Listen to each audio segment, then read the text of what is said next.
Ma'am, another concern which is being raised by many of the opposition leaders as well is about the timing yes, of this I address. want to thank you very much for reminding me. मैं इस बात पर चर्चा करना चाहती थी. कल प्रधानमंत्री ने 29 मिनट भाषण दिया और ये सरकारी चैनल मोदी दर्शन, जिसको दूरदर्शन भी पहले कहा जाता था, उस पर चला.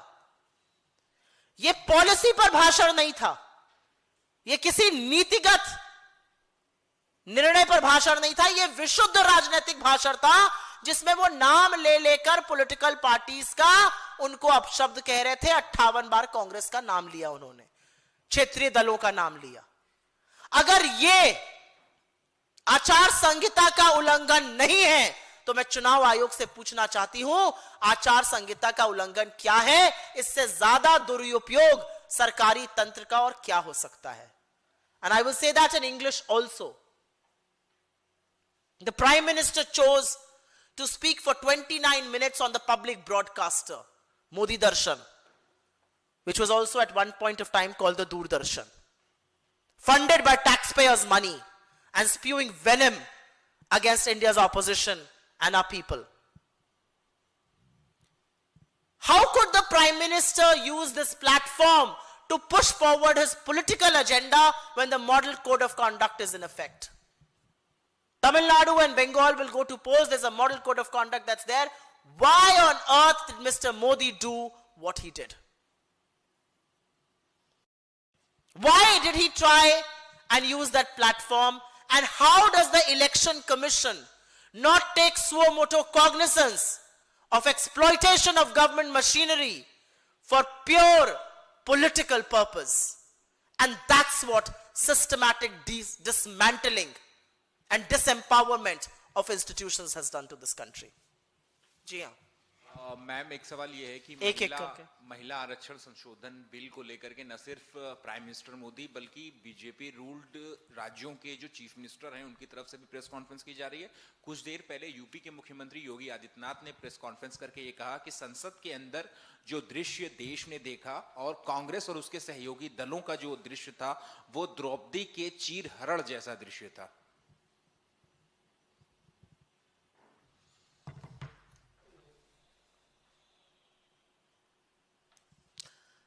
योगी आदित्यनाथ जी इस देश के सबसे ज्यादा आबादी वाले सूबे के मुख्यमंत्री हैं. जिस निर्णय को हराया गया वो परिसीमन का था और योगी आदित्यनाथ जी उसको महिला के द्रौपदी के चीरहरण से कंपेयर कर रहे हैं. आपकी नाक के नीचे हाथरस हुआ, उन्नाव हुआ, लखीमपुर हुआ. आपने संरक्षण IIT BHU में बीजेपी के IT सेल लोगों ने गैंग रेप किया. आपने क्या सजा दी इन लोगों को? और मुझे दुख है इस बात का कि योगी आदित्यनाथ जी ने बात कही. मुझे दुख है इस बात का कि नरेंद्र मोदी जी इस देश के प्रधानमंत्री हैं और उन्होंने कल अपने भाषण में 2 बार एक शब्द का प्रयोग किया, भ्रूण हत्या. जिस देश में आज भी बच्ची को उसके जन्म से पहले मार दिया जाता है क्योंकि वो एक लड़की है, जहां आज भी भ्रूण हत्या एक सच है, वहां पर इस देश का प्रधानमंत्री खड़ा होकर भ्रूण हत्या राजनीतिक हमले के लिए इस्तेमाल कर रहा है. इससे ज्यादा हल्की, इससे ज्यादा सस्ती, इससे ज्यादा छिछली और क्या बात हो सकती है? इससे ज्यादा हल्की और क्या बात हो सकती है कि योगी आदित्यनाथ जी जो 10 साल पहले तक महिला आरक्षण का विरोध करते थे, और अभी थोड़ी देर में उनका वीडियो चला भी दूंगी यहां पर, वो इतनी हल्की और सस्ती बात कर रहे हैं. द्रौपदी का जब चीरहरण हुआ था ना, तो उस अन्याय के खिलाफ श्री कृष्ण ने उनकी चीर बढ़ा दी थी. एक बात याद रखिएगा, महिला अबला नहीं है. महिला अपने हक को समझती है, जानती है. वो सब देख रही है. जिन शब्दों का आप प्रयोग कर रहे हैं, जो नौटंकी आप कर रहे हैं, जो महिलाओं का आप शोषण कर रहे हैं, और जिस तरह से आप महिलाओं के पीछे छिपकर अपना विभाजनकारी एजेंडा चलाना चाहते हैं, महिलाएं सब जानती हैं. I am just looking for that video and I will give it to my team to play it so that people know कि किसने उस वक्त क्या कहा था. जी आप पूछिए सवाल. मैम, मणिपुर से मैं एक सवाल पूछना चाहूँगा। मणिपुर में फिलहाल जो स्थिति है वहाँ पे शटडाउन है जो If my team can hear me, just send me the Yogi Adityanath video, please. जी हाँ। मणिपुर में एक बार फिर जो है शटडाउन की स्थिति है, वहाँ पे सभी दुकानें सड़कें बंद हैं। जिस तरह से बॉम्ब ब्लास्ट हुआ और उसके बाद आरोपियों की गिरफ्तारी की मांग एक कम्युनिटी वहाँ कर रही है, किस तरह से मणिपुर की स्थिति को आप देख पा रही हैं इस समय और क्या सरकार से मांग करेंगी? मणिपुर इस देश का हिस्सा है। मणिपुर 3.5 साल से जल रहा है। वहां पर हिंसा थमने का नाम नहीं ले रही। वहां पर पहले मुख्यमंत्री को 2-2.5 साल हटाया नहीं गया, फिर राष्ट्रपति शासन लागू हुआ, फिर एक मुख्यमंत्री काबिज किए गए, लेकिन हिंसा नहीं रुक रही है, हिंसा नहीं थम रही है। और हिंसा का सबसे ज्यादा कीमत महिलाएं अदा करती हैं। जिन महिलाओं के सशक्तिकरण की आप बात कर रहे हैं ना, 60,000 ऐसी महिलाएं और बच्चे आज भी मणिपुर के राहत कैंपों में रहने को मजबूर है। तो मणिपुर आपसे न्याय की गुहार कर रहा है। 3.5 साल में 3 घंटे के लिए भी आप मणिपुर नहीं गए, महज 1 घंटे के लिए एक अवार्ड फंक्शन में आप गए। मोदी जी, ग्रीस बाद में घूमिएगा, मणिपुर चले जाइए, मणिपुर को बचा लीजिए। विभाजन बाद में करिएगा, फ्लॉड अनडेमोक्रेटिक डिलिमिटेशन बाद में लाइएगा, मणिपुर को बचा लीजिए। मणिपुर को अपने देश के प्रधानमंत्री की जरूरत है। इस देश के नेता प्रतिपक्ष मणिपुर जाकर, राहुल जी मणिपुर जाकर लोगों के आंसू पोंछ सकते हैं, उनको ढांढस बंधा सकते हैं, उनकी हिम्मत बन सकते हैं। इस देश के प्रधानमंत्री के अंदर यह नैतिकता नहीं है, लेकिन फुर्सत नहीं है ना विभाजन करने से, तो बेचारे कैसे जाकर मणिपुर का पर मरहम लगाएंगे। जी हाँ मैम, हम ये देख रहे हैं कि जब से संसद में जो संशोधन प्रस्ताव है वो गिरा है, उसके बाद जो एक नैरेटिव की लड़ाई है, बीजेपी उसको बहुत एक तरीके से सड़क से लेकर हम टीवी पर भी देख रहे हैं, तमाम तरह से वो इसको आगे बढ़ा रही है। कल दिल्ली की सड़कों पर देखा, आज अलग अलग राज्यों के मुख्यमंत्री प्रेस कॉन्फ्रेंस कर रहे हैं। ये भी सच है कि सोशल मीडिया और टीवी पर मशीनरी के जरिए, क्योंकि 21 राज्यों में बीजेपी की सरकार है, तो इसका जो काउंटर है, आप क्या वाकई उस तरह से विपक्ष कर पा रहा है? लोगों के बीच लोग समझ पा रहे हैं उन तमाम चीज़ों को, या एक चुनौती आप लोगों के सामने भी है कि जब सोशल मीडिया, टीवी और तमाम जो मशीनरी है, उस दौर में आप लोगों के सामने इसको काउंटर के लोगों को समझा पाए कि आप सही है और सच आप बोल रहे हैं? आप मोदी जी की तरह इस देश को बेवकूफ समझने की गलती मत कीजिए। आपको नहीं लगता कि नरेंद्र मोदी जी को कल भाषण देने इसीलिए आना पड़ा, राष्ट्र के नाम संदेश इसीलिए देना पड़ा क्योंकि उनकी चोरी पकड़ ली गई है? सदन में बात हो गई, बात खत्म हो गई। आपको क्यों मजबूर होकर देश को संबोधित करना पड़ा? क्योंकि आपकी चोरी पकड़ी गई है। अब आप लीपापोती कर रहे हैं, सब लोग समझ रहे हैं क्या हो रहा है। तो देश की जनता को सर्वप्रथम बेवकूफ मत समझिए। देश की जनता बहुत जागरूक है, सबके होश ठिकाने लगाती है, इनको भी समझ रही है। दूसरा, आपने बोला हम क्या कर रहे हैं। मैंने 45 मिनट के करीब प्रेस कॉन्फ्रेंस करी है, लोरी तो नहीं सुनाई है। मेरे नेताओं ने संसद में खड़े होकर जब इस बिल को हराया और तथ्यात्मक रूप से तथ्य पेश किए, उन्होंने देश को संबोधित किया। जब प्रियंका जी ने इस मंच से आपके माध्यम से लोगों को समझाया और संबोधित किया, तो हम सब वही काम कर रहे हैं, देश को समझा रहे हैं, देश के सामने अपना पॉइंट ऑफ व्यू रख रहे हैं।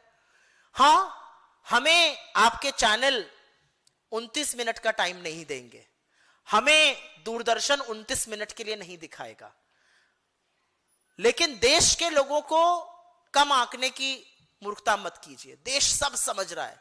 यह नैरेटिव की लड़ाई नहीं है, इनका नैरेटिव वर्सेस हमारा narrative.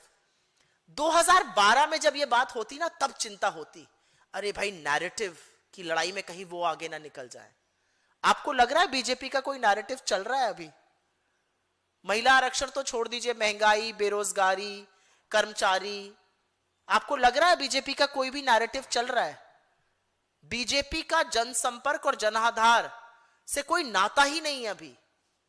There in their own lala land. उनको लग रहा है जो हम कर रहे हैं वही सब सच है, बाकी किसी से कोई मतलब ही नहीं है। तो बीजेपी का कोई नैरेटिव नहीं चल रहा है। ये नैरेटिव की लड़ाई नहीं है। एक जमाना था जब एक तरफा नैरेटिव वो चला लेते थे, आज एक तरफा नैरेटिव उनके खिलाफ चल रहा है। जी, वीडियो आया क्या आपके पास? जी। कल हमारे जो शिप पर हमला हुआ उसके बाद राजदूत को समन किया गया, उस पे अगर आप कोई पार्टी की लाइन अगर कोई मैं ऑफलाइन बोल दूंगी, लेकिन अभी मैं इस मुद्दे से हटना नहीं चाहती हूँ, मैं इसी मुद्दे पे रहना चाहती हूँ। जी हाँ बोलिए, इनको माइक दे दीजिए। जी जी मैं तेजपाल सिंह, मेरा सवाल ये है कि ये जो महिला बिल पर जितना बीजेपी कह रही है कि हम घर घर जाके महिलाओं को समझाएंगे, ध्यान दीजिए, ये कह रहे हैं कि घर घर जाकर हम मैं आप ही के लिए वीडियो निकाल रही हूँ, घर घर जाके समझाएंगे और आपकी बात सुन रही हूँ। तो मेरा सवाल है किन महिलाओं को जाकर समझाएंगे, क्योंकि इनका रिकॉर्ड बताता है कि इन्होंने बसंती तांगे वाली, रैम वॉक पर चलने वाली उन महिलाओं को सदन भेजा, जबकि गांव में हमारे परिवार की महिलाएं, हमारी माँ बहन जो है जिनके चेहरे काले पड़ गए, वो तो ओबीसी SC ST में जब कास्ट सेंसर होता उसके बाद नंबर आता, उनका तो नंबर लाया नहीं। इसका मतलब इन्हें दर्द मलाल इस बात का है कि अपनी मनपसंद महिलाओं को नहीं भेज पाएंगे। नहीं देखिए, मैं महिलाओं पर टिप्पणी नहीं करती हूँ, मुझे ऐसा लगता है हर महिला का सम्मान होना चाहिए, चाहे वो गांव की हो या शहर की हो, चाहे वो कामकाजी हो, चाहे वो गृहिणी हो, हर महिला सम्मान की अधिकारी है, हर महिला इज्जत की हकदार है। मैं इस बारे में जो आप कह रहे हैं उससे मैं ज्यादा ताल्लुक नहीं रखती हूँ। लेकिन किन महिलाओं को समझाएंगे? उन महिलाओं को समझाएंगे जो महंगाई की मार झेल रही हैं, उन महिलाओं को समझाएंगे जिनको शहरों और गांवों तक कोई गैस का सिलेंडर नहीं मिल रहा है, उन महिलाओं को समझाएंगे जिनके पति या बेटे घर लौटने को मजबूर हो गए हैं, उनके पास रहने खाने को नहीं है, फैक्ट्रियां बंद हो गई हैं गैस की किल्लत की वजह से। उन महिलाओं को समझाएंगे जो आपसे हक और उम्मीद की बात करती हैं, लेकिन आप उनको सिर्फ झुंझुना पकड़ाते हैं, आप सिर्फ जुमले करते। जाइए तो आप अभी गांव में, जाइए तो घर घर, जाइए तो नोएडा के घरों में, जो महिला 10,000 रुपए कमा रही है और रो रो कर टीवी चैनल पर कह रही है मेरे बच्चे को रोज दवाई देनी है, लेकिन मैं उसको एक दिन छोड़कर एक दिन दवाई देती हूं क्योंकि मेरे पास पैसा नहीं है, वो आपको असलियत बताएगी। जाए तो ये लोग, मैं तो चाहती हूं ये जाए देश की महिलाओं के पास, देश की महिलाएं इनको ऐसा आईना दिखाएंगी कि अपने चेहरे से नफरत हो जाएगी। दूसरा, कल मैं रेवंत रेड्डी की प्रेस कॉन्फ्रेंस में, आप एक मिनट रुक जाइए, योगी जी पर सवाल पूछा गया था तो जरा योगी जी के मन के विचार भी सुन लिए जाए। चलाइए भाई।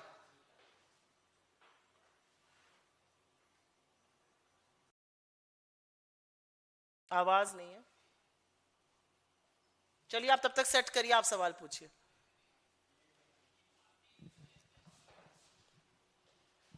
जी मैम, आपने अपने एक जवाब में कहा कि जिस चीज की हार हुई है वो है परिसीमन। पार्टी लाइन क्या कहती है मैम? क्योंकि ऐसा लगता है कि विपक्ष अभी मुद्दा ये है कि ये परिसीमन जो है वो महिला आरक्षण बिल से जोड़ के देखा जा रहा है। क्या कांग्रेस को ये लगता है कि परिसीमन अब इतने बड़े देश में समय की मांग है? क्योंकि आप लोगों का ये बार बार कहना कि नॉर्थ में चूंकि भाजपा और एनडीए मजबूत है तो परिसीमन नहीं होना चाहिए, ये अपने फायदे के लिए ऐसा कर रहे हैं। लेकिन जब आप ऐसा कहती हैं तो क्या ऐसा नहीं है कि आप लोग भाजपा और एनडीए के लिए प्रचार कर रहे हैं? कांग्रेस का एक ही मत है, मैं सवाल समझ गई आपका। कांग्रेस का एक ही मत है कि जो भी निर्णय हो वो विभाजनकारी नहीं हो सकता है, वो दक्षिण की राज्यों की, छोटे राज्यों की, पूर्वोत्तर के राज्यों की आवाज का दमन नहीं कर सकता है। और जो ये करना चाह रहे थे उससे उनकी आवाज कम होती, उनकी आवाज को स्टाइफल किया जाता, उनकी आवाज का दमन होता, उनके प्रतिनिधित्व को कम किया जाता। कांग्रेस पार्टी का स्टैंड बिल्कुल क्लियर है। आप छोटे राज्य हो, आप बड़े राज्य हो, आप हिंदी भाषी हो, आप गैर हिंदी भाषी हो, हम सबकी एक भूमिका इस देश के को चलाने में है। हम सब एकजुट होकर भारत को बनाते हैं और मुझे लगता है जीत जो है वो इस देश की अखंडता की, एकजुटता की और एकता की हुई है। जो संघीय ढांचे पर प्रहार करने ये जा रहे थे उसकी जीत हुई है। हमारे संघीय ढांचे को सुरक्षित रखना और संविधान को मुस्तैदी से कायम रखना ये हमारा कर्तव्य है और कांग्रेस पार्टी इसके लिए प्रतिबद्ध है। जी सवाल था यहां पे किसी का? हाँ चला दीजिए वीडियो। ये पार्टी पहले अपने स्तर पर इस पर चर्चा करे। संसद में चर्चा होने से पहले पार्टियों को अपने स्तर पर इसको, पार्टी में अगर आंतरिक लोकतंत्र है तो जनप्रतिनिधियों की बातों को सुना जाए, उनके तथ्यों पर गौर किया जाए। भाई योगी आदित्यनाथ जी बीजेपी के सांसद गोरखपुर से अपनी पार्टी को बोल रहे हैं पार्टी में चर्चा कीजिए। पार्टी का ट्रैक रिकॉर्ड मैंने आपको बता दिया। सारे दलों में सबसे कम प्रोपोर्शनेट रिप्रेजेंटेशन विमेन का इस लोकसभा में बीजेपी का 12.9%, लोकसभा के एवरेज 13.6% से कम। विधायकों में 9.9%, देश के एवरेज से कम। तो आईना तो यही दिखा रहे हैं और ये आज आकर बात कर रहे हैं, द्रौपदी के चीरहरण जैसे शब्दों का प्रयोग कर रहे हैं। द्रौपदी के चीरहरण पे सारे सभ्य समाज का सिर झुका होना चाहिए, उसका नाम नहीं लेना चाहिए। यह असलियत है। जी हां, इनको माइक दे दीजिए भाई, लास्ट, इसके बाद खत्म करेंगे, बहुत लंबा हो गया। जी, क्या मैं अपने राजनीतिक हित को साधने के उद्देश्य से भारत को गणराज्य बोला तो उन राज्यों को छोटे छोटे टुकड़ों में बांटने की साजिश की तरफ नहीं जाता है जो है? मुझे जो कहना था मैंने परिसीमन मैं रेवंत रेड्डी की प्रेस कॉन्फ्रेंस था, बहुत सी बातें उन्होंने नहीं कही, लेकिन हम समझ सकते हैं वो उनका इशारा बार बार था कि हम आर्थिक रूप से आप लोगों से बहुत, उत्तर भारत से बहुत मजबूत हैं। धन्यवाद के साथ। अब जो बातें आपने समझ ली वो आप रिपोर्ट करिए, मुझे क्यों समझा रहे हैं, मुझे क्यों बोल रहे हैं? आप प्रबुद्ध पत्रकार हैं। मेरा अपना मानना है कि हर राज्य का, चाहे वो यूपी हो, बिहार हो, मणिपुर हो, मेघालय हो, तेलंगाना हो, कर्नाटका हो, केरल हो, आप किसी भी राज्य की बात करिए, जो हिंदुस्तान का एक बड़ा खूबसूरत गुलदस्ता है ना, उसमें सब बड़े सुंदर सुंदर फूल है। एक भी फूल के बिना वो गुलदस्ता अधूरा है। तो कुछ फूलों को मुरझाने के लिए मजबूर ना किया जाए कि वो फूल बेचारे, उनकी आवाज कम हो जाए, उनका पोषण कम हो जाए। क्यों ऐसा हो? इसमें क्या गलत बात कह रहा है कोई? बहुत बहुत धन्यवाद आपका, शुक्रिया।